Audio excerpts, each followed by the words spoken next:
আজি ইয়াত এখন গণ অভিৱৰ্তনৰ আয়োজন কৰিছিলে। মই আহিলোঁ আৰু আহি মই কৰিমগঞ্জৰ জনতাৰ যিটো বৰ্তমানৰ মনৰ অৱস্থা এইটো নিজ চকুৰে প্ৰত্যক্ষ কৰিছোঁ।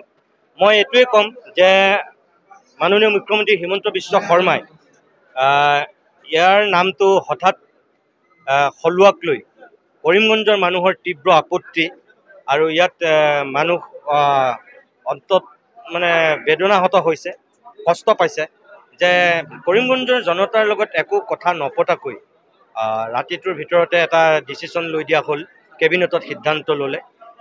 ইয়াৰ মানুহে এইটো গ্ৰহণ কৰিব পৰা নাই। গতিকে ইয়াত তেখেতসকলে দিছপুৰক জনাব বিচাৰিছে আৰু ময়ো ইয়াৰ পৰা এইটোৱে ক'ম যে কৰিমগঞ্জৰ জনতাই যিটো বিচাৰিছে আচলতে চৰকাৰে সেইটোহে কৰিব লাগে।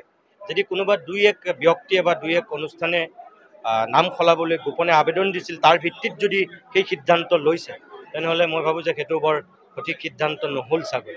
মই নাজানো যে মুখ্যমন্ত্ৰী হিমন্ত বিশ্ব শৰ্মাই যিকোনো কাম কৰিম বুলি তেওঁ কৰেই, গাৰ জোৰত তেওঁ কৰি যায়।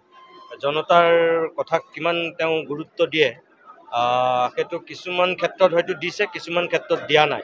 এতিয়া কৰিমগঞ্জৰ জনতাৰ মনৰ ক্ষোভ অসন্তুষ্টিক তেওঁ কিমান গুৰুত্ব দিব সেয়া আহি থকা সময়ে ক'ব। কিন্তু বিশেষকৈ ইয়াত যিসকল সুব্ৰত পল, তাৰপিছত জ্যোতিষ পুৰকাষ্ঠ, ভট্টাচাৰ্য, তাৰপিছত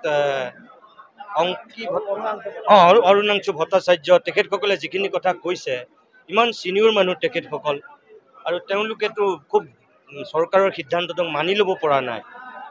আৰু ইয়াত যে হিন্দু মুছলমান সকলো মানুহ একত্ৰিত হৈছে এই সিদ্ধান্তটোক লৈ, মোৰ সেইটোৱে খুব ভাল লাগিছে। আৰু মই ভাবোঁ যে যদি ইয়াৰ মানুহৰ আৱেগ অনুভূতিক নৎসাত কৰি পেলাই চৰকাৰে সেই সিদ্ধান্তটো জাপি দিছে, তেনেহ'লে কৰিমগঞ্জৰ মানুহৰ মনততো দুখ লাগিবই।